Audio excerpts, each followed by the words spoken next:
The John Lebang Show has been known to make people laugh, sing, think, scream, throw things in rage, and generally lose their minds. Listener discretion is advised.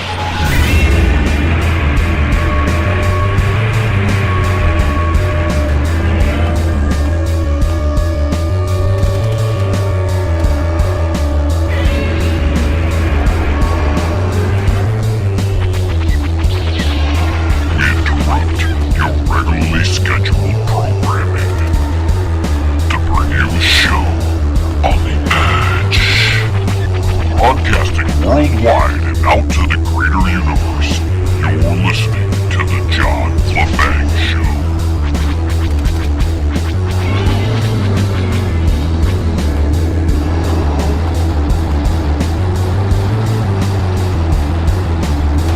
Greetings, Earthlings, and alert the media. Welcome back to another rock and roll unraveled version of the John Lebang Show. I'm your host, John Lebang, and joining me from across the pond is our good friend, author, drummer, and rock and roll historian, Mr. Derek Shelmerdine. Hi, John. It's great to be talking to you again, mate.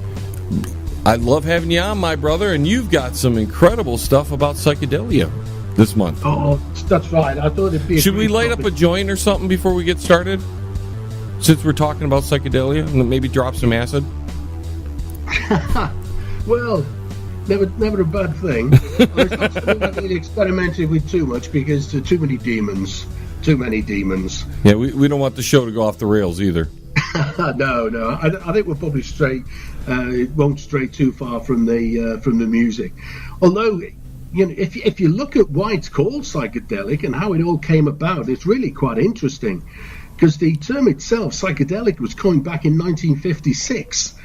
By a British psychologist called Humphrey Osmond. Now, he was a chum of Aldous Huxley, and in a letter to Aldous Huxley in 1956, he famously used the word psychedelic as a synonym for hallucinogenic drugs, and it sort of stuck and became a whole rock and roll medium. Aldous Huxley, of course, is the guy we've got to thank for the name of the band, The Doors, because of his book, The Doors of Perception.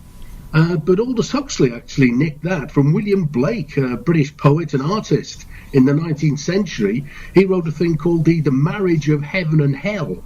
And the actual quote in that started all the Doors thing, the quote is, "If the doors of perception were cleansed, everything would appear to man as it truly is, infinite." Now, if that isn't a good start to a psychedelic conversation, I don't know what is. Yeah, I'm telling you, I'm about ready to light that joint up. Here, hold on. Let's. Okay, go ahead, Derek. We're buzzing now. Let's go. Absolutely perfect. The whole psychedelic rock thing was only a very short period. I mean, it sort of started to come together in '65, and really by '68, it was pretty much all over. The hits were gone by the end of the 60s, and by the early 70s, you know, the bands that were psych bands, they were all pretty much history as well. But the other thing that's interesting about it was the sort of dawning of the first age of teenage counterculture. But that was all going on at the time anyways with the psychedelic music, and at least here in the States there were a lot of anti-government type things with the war and stuff, so it all sort of came together. It was a sort of perfect storm in a way. But what was becoming different about this, I mean, rock and roll really morphed into beat music, sort of garage type music, and then that morphed into rock.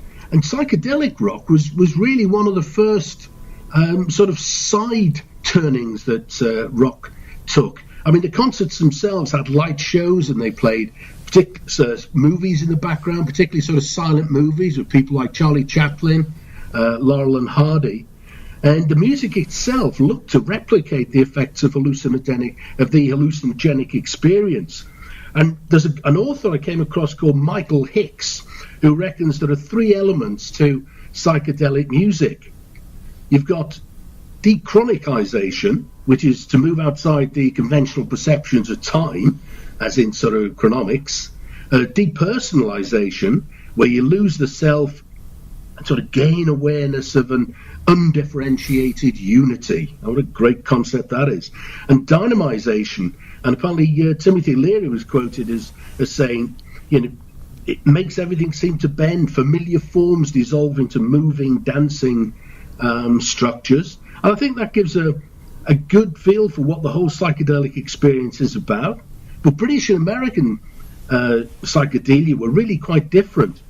American psychedelic music was much more blues-based, but UK was more about whimsical lyrics and changes in time signature, special effects, a lot of use of keyboards and distorted guitars.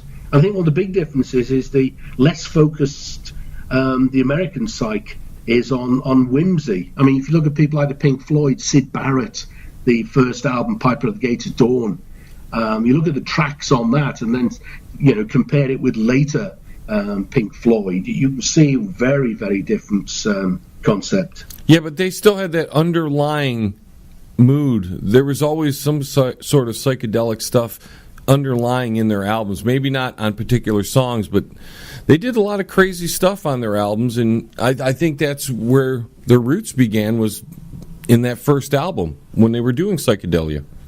Oh, absolutely. That's absolutely right. I mean, the use of swirling keyboards, distorted guitars, and time signature changes was something Floyd used. I mean, Zappa uses that a lot. But Floyd and another band, Soft Machine, when you pass the sort of classic psychedelic era, I mean, those bands are still going now, basically. And the use of distorted guitars, that was really the first of its kind at the time, right?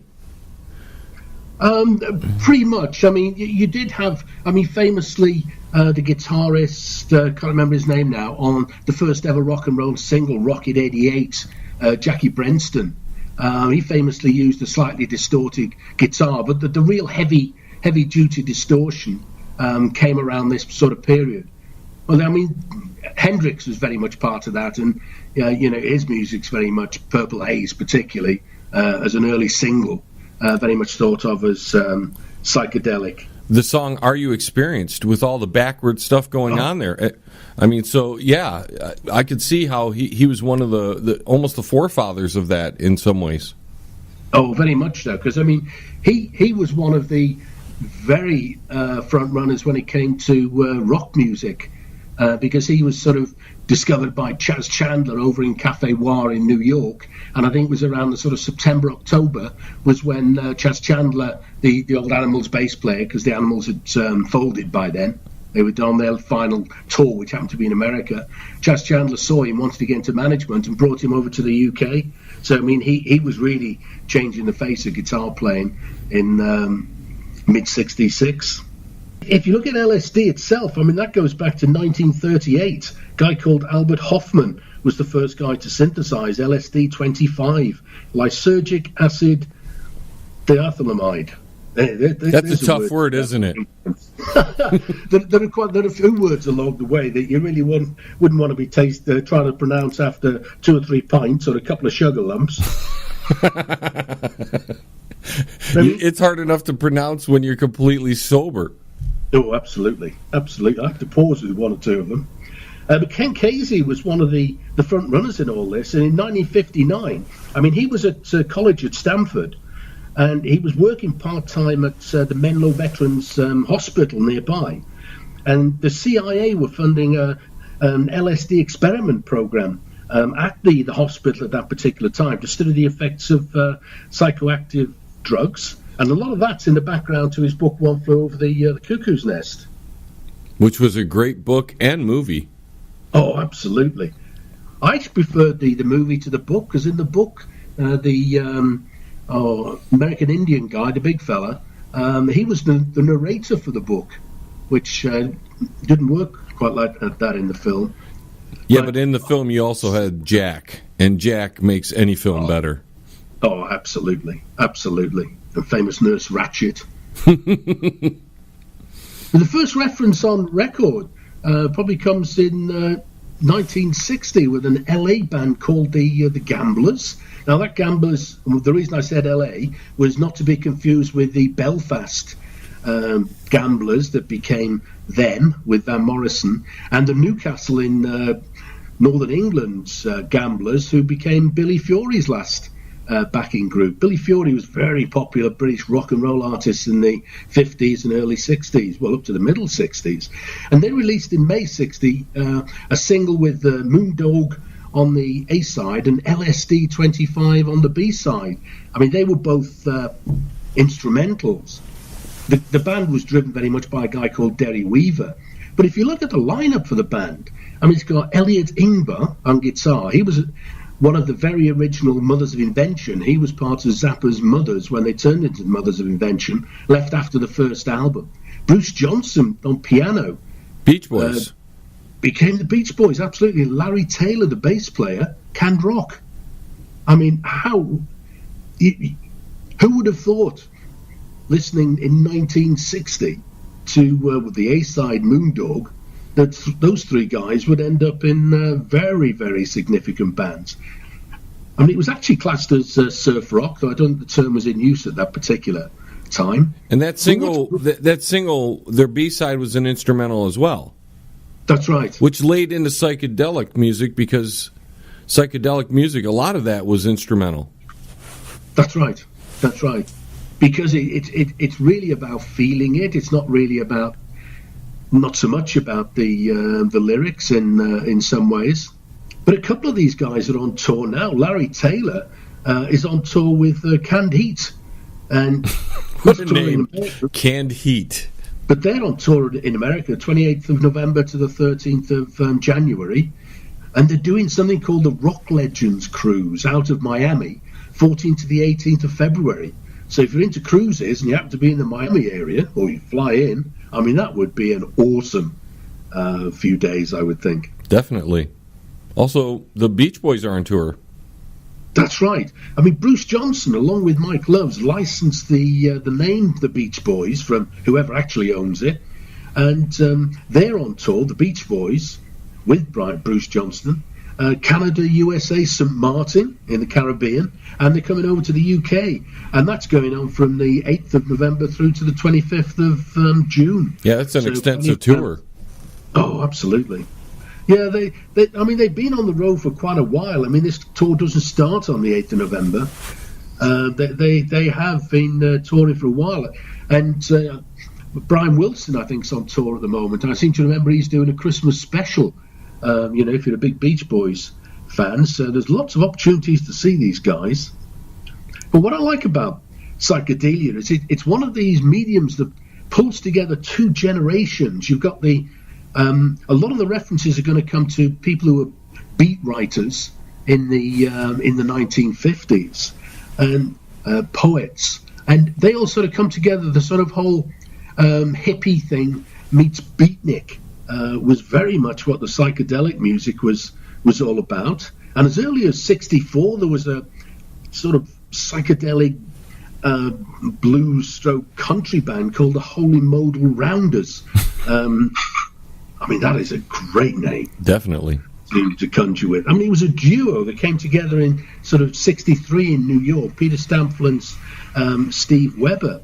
But on their first album, again, a reference to psychedelia, there's a track called Hesitation Blues. The album was eponymously titled. Hesitation Blues. And the line in the song is, "My psychedelic feet in my psychedelic shoes," and then a bit more, "got the psychedelic blues." So there's lots of good early references.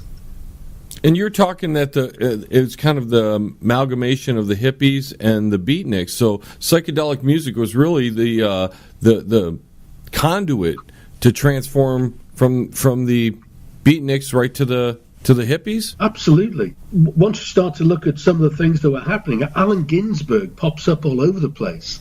I mean, the Holy Modal Rounders, they teamed up after the second album with Tuli Kupferberg and Ed Sanders, and they eventually became the Fugs. Now, Kupferberg's interesting because he pops up as a reference in Allen Ginsberg's The Howl. But just before we get to that, '64, Ken Casey and his Merry Pranksters. That was when they took their famous coach journey across America, and it was intended to be a movie. The movie itself never, well, it did transpire.